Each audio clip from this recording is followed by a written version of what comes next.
பாராளுமன்ற தேர்தலில் நீங்க நிற்கிற பட்சத்தில் எந்த தொகுதியில் நிற்கும்? நான் நிற்கிறேங்கிறத இன்னும் முடிவு செய்யலை. இன்று இரவு தான் நான் போய் மறுபடியும் அவங்கள சந்திக்கிறதா இருக்கேன் சேலத்தில். ஒருவேளை அதில் நான் வந்து ரொம்ப பிளாங்காக இருக்கேன். எனக்கு எங்கள் கூட்டணியை ஜெயிக்கணும். அதுக்கு நம்ம தமிழ்நாடு ஃபுல்லாக போய் எங்கள் தொண்டர்களையும் நிர்வாகிகளையும் 39 தொகுதியிலையும் பாண்டிச்சேரியிலையும் அவங்களெல்லாம் உத்வேகப்படுத்தி அவர்களை சிறப்பாக பணியாற்றுவதற்கு அவர்களை போய் சந்திக்க வேண்டும் அப்படின்ட்டு இருக்கேன்.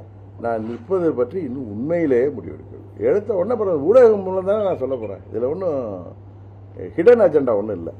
அவர்கள் நான் தேர்தலில் நிற்கணும்னு சொல்லி அங்கே உள்ள முக்கிய தலைவர்கள்லாம் என்னிடம் அவர்கள் நீங்கள் வெற்றி பெறுவீர்கள், நீங்கள் பாராளுமன்றத்தில் சொன்னப்போ கூட நான் வந்து நீங்கள் மற்ற கட்சிகள்லாம் முடிச்சுட்டு என்கிட்ட கொடுங்கன்னு சொன்னதுக்கு காரணம் வேற ஒன்று என்னெல்லாம் கிடையாது.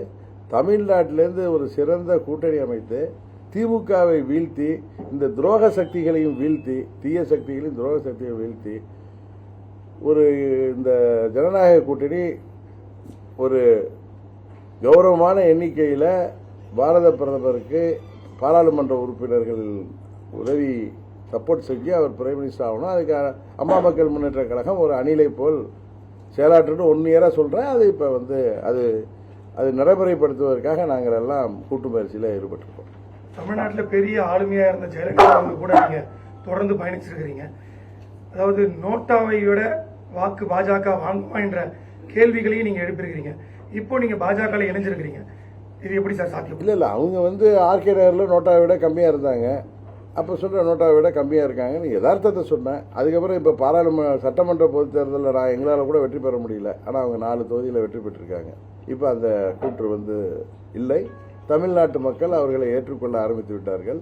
இந்த திமுகவின் கோயபல் பொய் பிரச்சாரத்தெல்லாம் முறியடித்து சிறுபான்மைக்கு எதிரானவர்கள் பாஜகங்கிற பொய் பிரச்சாரத்தை இன்றைக்கு மக்கள் நம்புவதற்கு தயாராக இல்லை.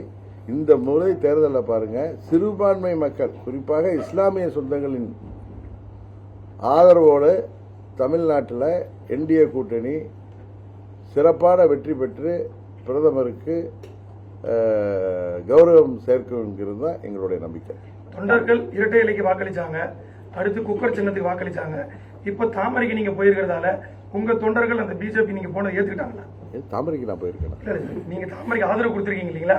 அது அவங்க ஏத்துக்கிறாங்களான்னு கேக்குறேன். எங்க தொண்டர்கள் விருப்பம் தானே நாங்க கூட்டணி அமைக்கிறதுன்னு. நாங்க அந்த கூட்டணியில பாஜக கூட்டணி செல்ல வேண்டியது எங்க நிர்வாகிகள் தொண்டர்களுடைய விருப்பம். ஏன்னா பழனிசாமியையும் திமுகவையும் வீழ்த்துவதற்கு இது ஒரு சரியான அரசியல் யுத்தியாக எங்கள் தொண்டர்கள் விரும்புகிறார்கள். தமிழகத்தில் அண்ணாமலை தலைமையிலான பாஜகவினுடைய வளர்ச்சி எப்படி இருக்கு?